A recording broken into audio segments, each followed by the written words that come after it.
Sebagai penjual pecel sayur, rutinitasku selalu sama seperti hari biasanya. Sebelum subuh, aku harus menimba air untuk keperluan mandi anak-anak. Kemudian, menyiapkan pakaian mereka dan menulis daftar belanjaan sambil menunggu azan subuh. Setelah sholat subuh, aku berangkat ke pasar untuk membeli bahan dagangan. Berjalan menyusuri jalan kampung yang berbatu licin karena hujan semalam. Udaranya sejuk sekali, matahari pun baru bangun dari tidurnya. Aku terus berjalan hingga ke jalan utama yang beraspal, lalu berdiri di pinggir jalan menunggu angkutan umum yang memiliki rute melewati pasar. Tidak lama kemudian, angkutan umum atau angkot berwarna kuning berhenti di hadapanku. Sepertinya angkotnya baru keluar, soalnya tidak ada penumpang lain di dalam. Aku pun naik dan duduk di dekat jendela yang terbuka. Kupandangi jalan raya yang masih sepi dari jendela. Angin mulai bertiup sangat kencang menandakan laju angkot yang semakin kencang. Kututup jendela, kemudian mengambil catatan belanjaan dari kantong celana. Mengecek satu persatu daftar belanjaan agar tidak ada yang terlewat. Tidak ada penumpang lain yang naik sampaiku di tempat tujuan. Kondisi pasar selalu ramai setiap paginya.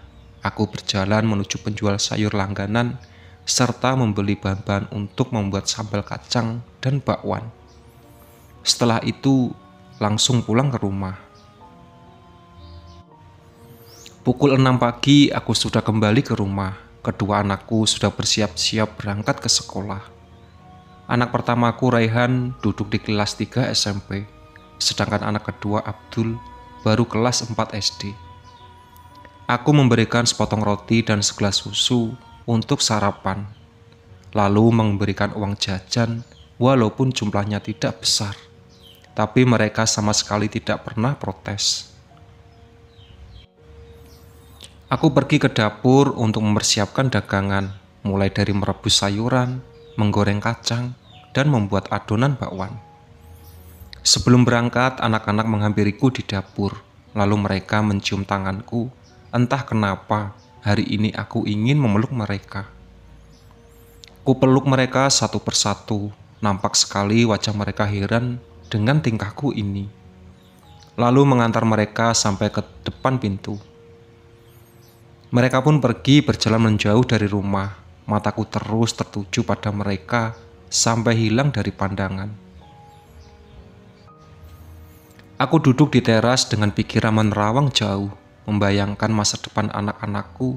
Ada perasaan gembira sekaligus cemas ketika memikirkan Raihan. Gembira karena sebentar lagi dia masuk SMA, berharap nasibnya bisa jauh lebih baik dariku.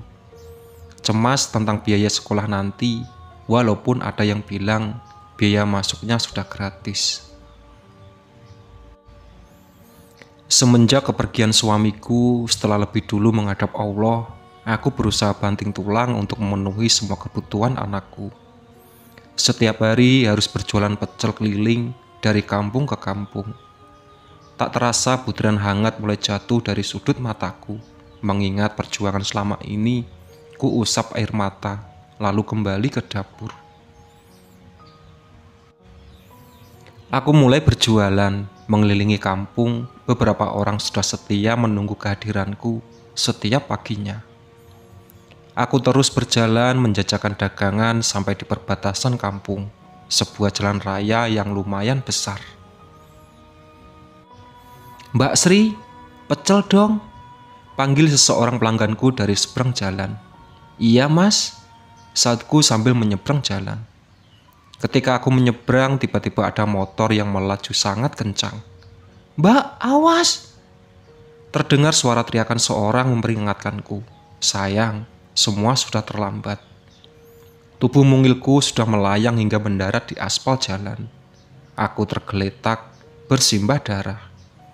Tubuhku seakan remuk, kepala pun terasa sakit sekali. Aku mencoba menggerakkan tubuh, tapi tidak bisa. Kaki mulai terasa dingin, sayup-sayup terdengar seorang memanggil namaku. Namun rasa dingin ini terus menjalar ke seluruh tubuh. Aku mulai kesulitan bernafas. Tiba-tiba semuanya menjadi gelap gulita. Ada cahaya yang terang menyorot kedua mata. Aku membuka mata, tidak ingat apa yang terjadi. Tersadar posisiku sudah berdiri di pinggir jalan. Terlihat kerumunan orang-orang sedang mengelilingi sesuatu. Aku berjalan mendekat. Kulihat tubuh seorang tergeletak ditutupi koran. Mencoba bertanya pada orang-orang siapa yang tertabrak, tapi tidak ada jawaban. Kulihat sebuah sepeda motor setengah rusak terparkir di pinggir jalan. Di dekatnya ada seorang pria yang berbaring di trotoar. Kulihat sekelilingnya banyak sayuran tercecer di tengah jalan, serta tumpahan sambal kacang. Bukankah itu daganganku? Mobil ambulan pun datang, mengangkat tubuh orang itu. Tak sengaja koran yang menutupi wajahnya terbang tertiup angin. Itu aku. Ya, itu aku. Apakah aku sudah mati? Aku sangat terkejut, tidak bisa menerima semua ini. Rasanya lemas sekali, air mata mengalir. Lalu terduduk lesu, menangisi nasib yang malang ini. Ada rasa marah dan dendam yang tumbuh di diriku. Aku lihat orang-orang sedang membersihkan noda darah di jalan, menyiramnya dengan air dan menaburi dengan tanah. Sekarang sekujur tubuh mulai terasa sakit. Darah pun mengalir dari kepalaku, membasahi sebagian wajahku. Bahkan sudah mati pun, rasa sakit ini masih belum juga hilang. Aku berusaha sekuat tenaga, mendirikan badanku, berjalan pulang menuju rumah. Darah yang terus menetes, membasahi setiap langkahku, sampai di depan rumah. Kulihat kursi-kursi plastik berjejer, sebagian sudah diduduki oleh para tetangga. Aku berjalan masuk ke dalam rumah, melihat ragaku sudah dibaringkan di ruang tamu. Lengkap dengan kain putih yang menutupinya, kulihat sekeliling, tapi tidak bisa menemukan keberadaan anakku. Kemana mereka pergi? Apa masih sekolah? Di antara suara-suara orang yang sedang membaca doaku, mendengar suara tangis anakku. Ku datangi sumber suara itu yang ternyata berasal dari kamar. Abdul sedang menangis, memeluk guling di tempat tidur. Di sampingnya ada adik kandungku, berusaha menenangkannya. Kemana Raihan? Aku datangi kamarnya. Dia sedang duduk di meja belajarnya. Tatapan matanya kosong, sesekali terlihat air mata jatuh dari pipinya. Tangan kanannya memegang sebuah foto kami bertiga di sebuah danau. Aku sama sekali tidak mengingat momen itu. Aku mendekat, memeluk dari belakang. Kakak yang kuat ya, bisikku, berharap dia dapat mendengarkan suara liriku ini. Adikku memanggil Rehan untuk ke ruang tamu. Aku pun mengikutinya dari belakang. Ragaku sudah diangkat, dipindahkan ke dalam keranda. Beberapa orang mengangkat kerandanya ke rumah. Rehan pun ikut mengiringi kepergianku menuju tempat peristirahatan terakhir. Aku tetap berdiri di ruang tamu, lalu pergi ke kamarku menemani Abdul yang masih menangis. Berbaring di sampingnya, mengelus-ngelus rambutnya, dan berusaha mengusap air matanya. Ibu, ibu. Dalam tangisnya, Abdul terus memanggilku. Aku terus menemaninya sampai dia tertidur. Tiba-tiba kepalaku terasa sangat sakit. Rasa sakit itu kini berubah menjadi perih. Tak kuat, aku pun menjerit kesakitan. Sebuah bayangan muncul, sekelompok pemuda yang sedang menaburkan serbuk berwarna purih atau garam. Di atas noda darah yang masih tersisa di jalan, mataku memerah melihat perbuatan mereka. Apa salahku sampai mereka menyiksaku seperti ini? Kuperhatikan wajah mereka dengan baik-baik. Besok malamnya ku datangi mereka satu persatu. Salah satu dari mereka lari tunggang langlang ketika melihat kehadiranku di dalam kamarnya. Yang lainnya sampai jatuh pingsan ketika aku muncul di hadapannya. Aku menampakkan diri dengan wajah yang paling menyeramkan, dengan baju berlumuran darah. Setiap malam aku menangis di depan rumah mereka, meminta pertanggungjawaban atas perbuatannya. Bukannya menyesal dan meminta maaf, mereka malah memanggil seorang kakek tua berbaju hitam untuk mengusirku dari lingkungan mereka. Bodoh, mereka kira itu berhasil. Setelah kakek tua itu pergi, aku datangi salah satu dari mereka.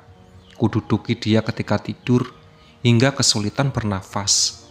Lalu kubanting pintu kamarnya sampai dia terkencing-kencing di balik selimut.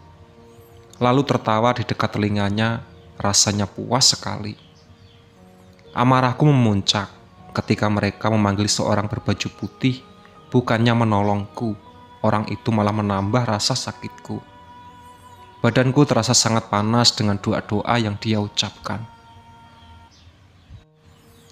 Setelah malam itu, dendamku semakin membara.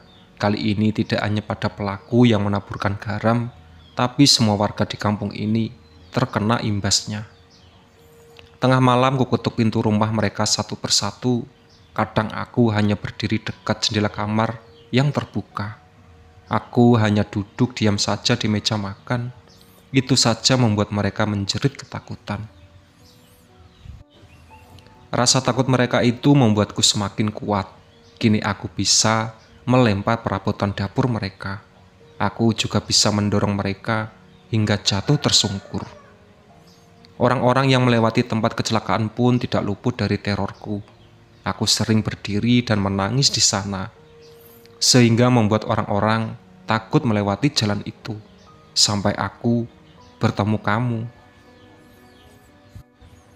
Kamu tidak sengaja melihatku yang berdiri di tengah jalan. Saat melihatku, wajahmu terlihat kaget, tapi tetap berlalu melewatiku. Aku ikuti sampai ke rumahmu, tapi tidak dapat masuk ke dalamnya. Kutunggu kamu di luar rumah sambil terus menangis dan meminta tolong. Kami pun akhirnya keluar rumah dan mencoba mengusirku.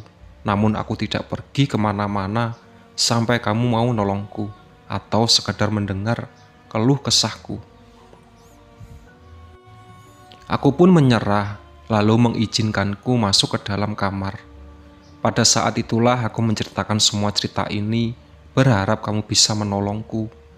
Kamu minta waktu berapa hari untuk memberi keputusan terakhir. Ketika aku sedang duduk menangis di tempat kecelakaanku, tiba-tiba kamu memanggilku ke rumahku. Aku lihat di sampingmu sudah ada seorang kakek berbaju putih membawa tongkat bercahaya. Kakek tua itu tersenyum melihatku.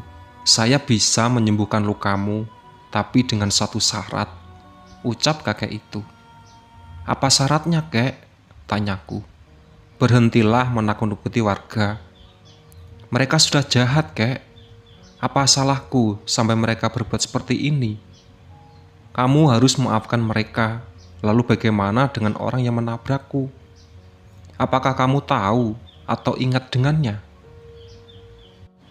Tidak, justru itu membuat semakin tersiksa karena ada rasa dendam yang tak tuntas. Dia sudah mati beberapa hari setelah kecelakaan itu. Itulah sebabnya kamu tidak akan pernah bisa menemuinya. Sekarang aku harus bagaimana? Luka ini masih terasa sangat perih. Aku sudah tak kuat. Jika masih ada dendam, kamu tak akan seperti itu. Lebih baik ikut ke tempat saya sampai bisa memaafkan perbuatan mereka. Aku pun mengangguk, menyetujui persyaratan. Kakek itu berjalan mendekat, mengusap-usap lukaku. Tangannya hangat sekali. Perlahan-lahan rasa sakit dan perih itu pun menghilang. Sebelum diajak pergi ke tempatnya, aku meminta izin untuk menemui anak-anakku untuk terakhir kalinya. Setelah itu kakek itu memindahkanku sebuah taman yang indah. Aku hanya duduk di bangku taman itu menunggu waktunya tiba. Waktu di mana aku bisa berkumpul dengan anak-anakku. Pesanku, di balik teror yang mengerikan, pasti ada yang tersakiti. Hanya kamu saja yang tidak menyadarinya. Oke sahabat, itu tadi cerita Amir. Ditunggu part selanjutnya. Oke.